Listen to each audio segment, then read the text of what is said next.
UnitedHealth CEO was shot dead in Manhattan this morning. Police said it was a targeted shooting and the masked gunman remains on the run. Brian Thompson was walking in Midtown this morning, headed to an investors conference, when police said a man who'd been waiting outside for a while opened fire, hitting Thompson in the chest. This is described a tall man dressed in black with a black ski mask. This is just a few blocks from Rockefeller Center, where the city's annual tree lighting is happening tonight. We also have new video of the suspect moments after the shooting.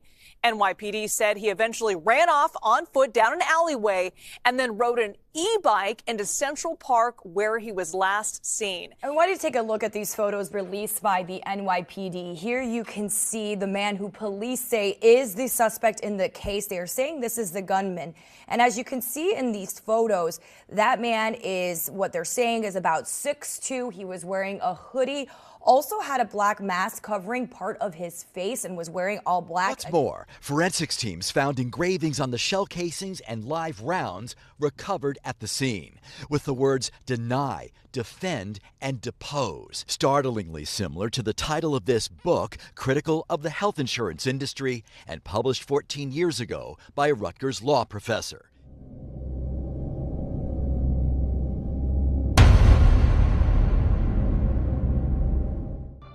Hello everyone, and welcome back to my channel. Today, we'll be talking about the shocking assassination of Brian Thompson, exploring all the details, the possible suspect, and potential motives. Before we begin, don't forget to like this video and subscribe to the channel. My channel is still small and growing, and your support truly means a lot to me. This video is made for entertainment purposes only. Please don't send hate to anyone mentioned in this video. On December 2nd, 2024, Brian Thompson, CEO of UnitedHealth, the largest health insurance company in the United States, traveled from Maple Grove in Minnesota to New York City to attend UnitedHealth Group's annual investor conference. On December 4th, at around 6:40 a.m., he left his hotel to walk to the Hilton Midtown in Manhattan, where the conference was scheduled. Brian Thompson would never make it to the conference. At approximately 6:45 a.m., as Thompson was approaching the hotel entrance, an unknown person came up behind him and shot him 3 times from close range, fleeing the scene immediately after shooting Thompson. Emergency services arrived quickly, but Thompson could not be saved and was pronounced dead from his injuries at the hospital. Police launched an investigation immediately after the shooting. They first reviewed security footage from the Hilton Hotel and nearby buildings. From these recordings, they learned that the suspect was wearing a black jacket and pants and carrying a gray backpack at the time of the shooting. They also learned what the suspect's movements were right after the shooting. After attacking Thompson, the suspect fled on foot towards Central Park, then got on a bicycle and rode north through the park. About 8 minutes later, security cameras captured him abandoning the bicycle. He was then seen walking to a nearby street corner, where he hailed a taxi at around 7:04 a.m. The taxi took him to the Port Authority bus terminal in northern Manhattan. After that, police lost track of him, but they believe he boarded one of the buses and left the area. In order to catch the suspected killer, police shared some of the security camera images with the public. The clearest image of the suspect came from a camera inside a taxi he entered at around 7:04 a.m. In the image released by police, he is wearing a black hoodie and a blue surgical mask that covers most of his face, leaving only his brown eyes visible. What stands out most are his thick black eyebrows, one of the few identifying features investigators could rely on. In addition to sharing these images with the public, police announced a reward for information leading to the suspect's arrest. The reward was first set at $10,000 and later increased to $60,000. On December 9th, at approximately 9:15 a.m., 5 days after Brian Thompson was murdered in New York, police received an unexpected call from Altoona, Pennsylvania, a town about 274 miles from New York City. The call came from a local McDonald's, where the restaurant's manager reported that several customers were unsettled by a man who closely resembled the suspect in the case. At approximately 9:29 a.m., 2 officers, Joseph Detweiler and his junior colleague, Tyler Fry, arrived at the McDonald's and approached the man described by the manager. He was sitting alone in a corner, quietly eating his breakfast. When Officer Detweiler asked for his name, the man replied, "Mark Rosario." The officer then requested identification so he could verify his identity with his colleagues. The man handed over a New Jersey driver's license bearing his photo and the name Mark Rosario. Detweiler took the license and stepped outside to confirm the information, while his partner remained inside with the man. After stepping outside the McDonald's, Officer Detweiler contacted his supervisor and fellow officers to verify the driver's license the man had provided, saying he believed the individual matched the suspect in the Brian Thompson case. Having closely followed the news and reviewed the photos released by the NYPD, Detweiler was confident this was the same man responsible for Thompson's killing. About 10 minutes later, Detweiler heard back from his colleagues, who confirmed that the driver's license was fake and told him he had grounds to arrest the man but should wait for reinforcement. At 9:45 a.m., 8 additional officers arrived outside the McDonald's, and together with Detweiler, they entered the restaurant to arrest the man who had previously identified himself as Mark Rosario. After approaching him, the officers told the man that he was under arrest for providing a false name and a fake identification document. They instructed him to stand and place his hands behind his back so they could handcuff him, and he complied. While securing the handcuffs, the officers asked for his name again, and this time he identified himself as Luigi Mangione. The second name the man gave the officers was correct. He was indeed Luigi Mangione. But who is he, and what drove him to target Brian Thompson? Luigi Nicholas Mangione was born in Townsend, Maryland on May 6, 1998. He comes from a wealthy family involved in real estate sales and investments. Luigi's grandfather, Nicholas Mangione Sr., was born into a poor immigrant family in Baltimore, originally from Sicily. He served in the U.S. Navy during World War II, and after returning from the battlefield, he founded several businesses, including real estate ventures. Through these efforts, he managed to pull his family out of poverty and provide a comfortable future for his children and grandchildren. It is estimated that Nicholas Mangione Sr. left behind assets worth around $100 million, with Luigi Mangione's immediate family owning approximately $10 million. Thanks to this wealth, Luigi enjoyed a relatively comfortable and carefree life. Those who knew him describe him as modest, attentive, unpretentious, and exceptionally intelligent.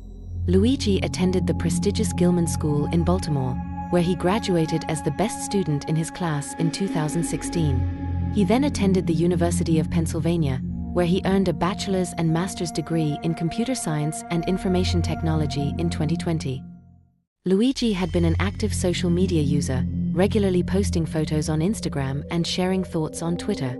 But in the summer of 2024, he abruptly stopped posting. On November 18th, the same year, Luigi's mother, Kathleen Mangione, reported him missing to the San Francisco Police Department. She did not know his exact location, but said he was last employed by TrueCar, a San Francisco-based company.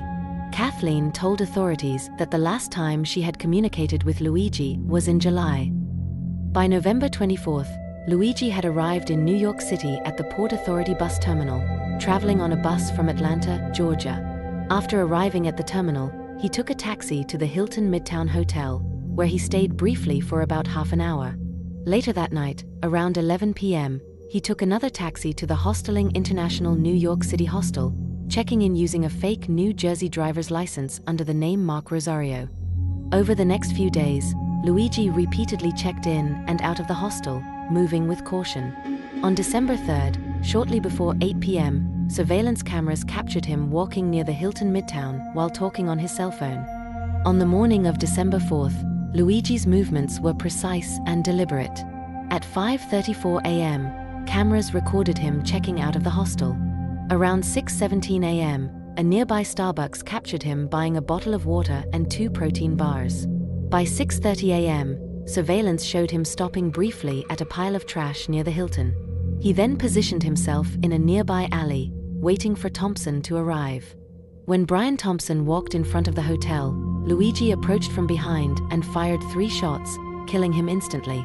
He then fled the scene, triggering an immediate manhunt that would ultimately reveal the meticulous planning behind the attack.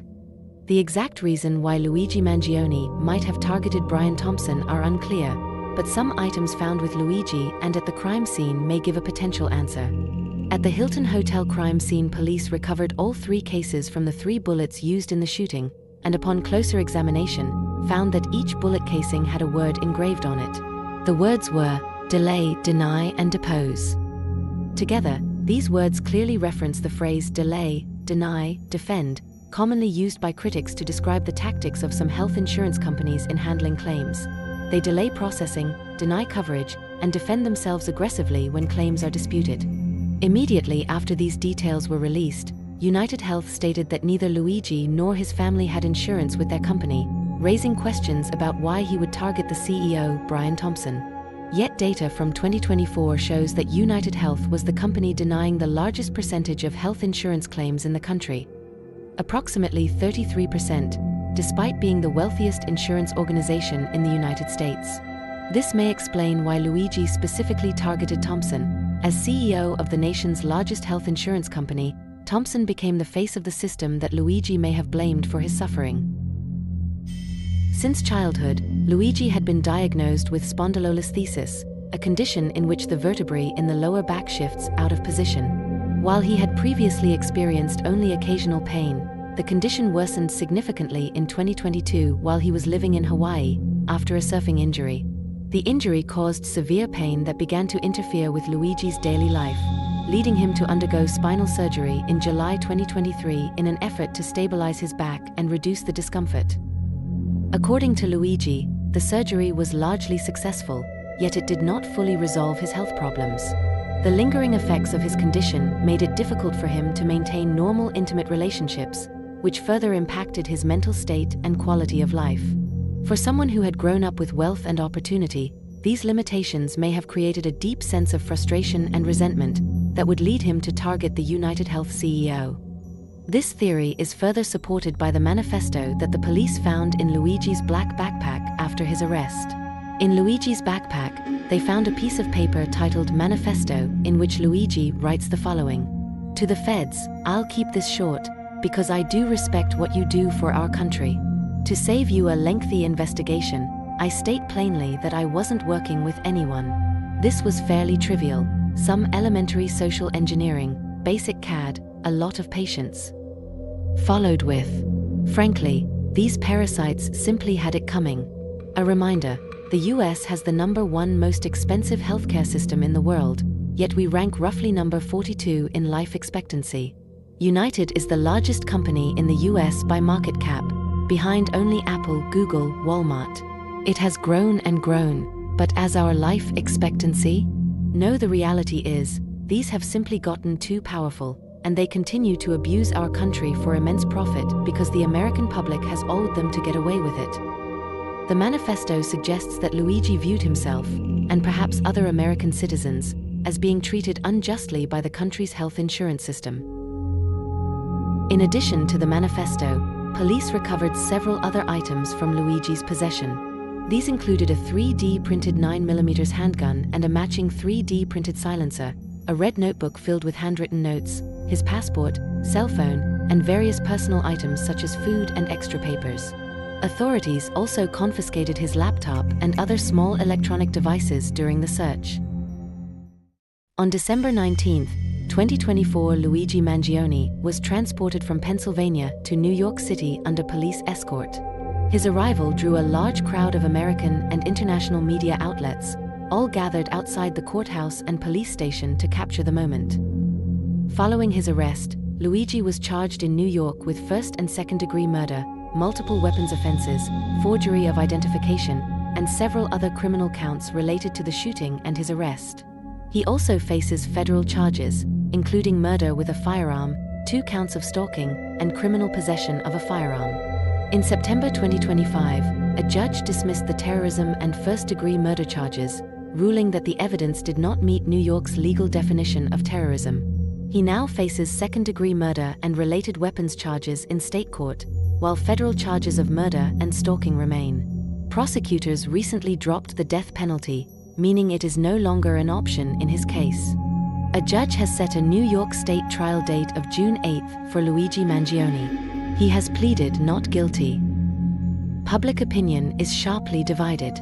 Some believe Luigi is innocent, while others argue that he did kill Brian Thompson, but not out of personal hatred. Instead, they suggest his actions may have been intended as a broader statement to American authorities and society. These conflicting viewpoints have only intensified public fascination with the case, keeping it in the spotlight and fueling ongoing debate. That's all for today's video, guys. Thank you for watching this video to the end. It really means a lot to me. Do you think Luigi Mangione is Brian Thompson's killer, or did the police arrest the wrong person? Please share your opinion in the comments below. If you liked this video, please like it and subscribe to my YouTube channel. Until the next time, bye.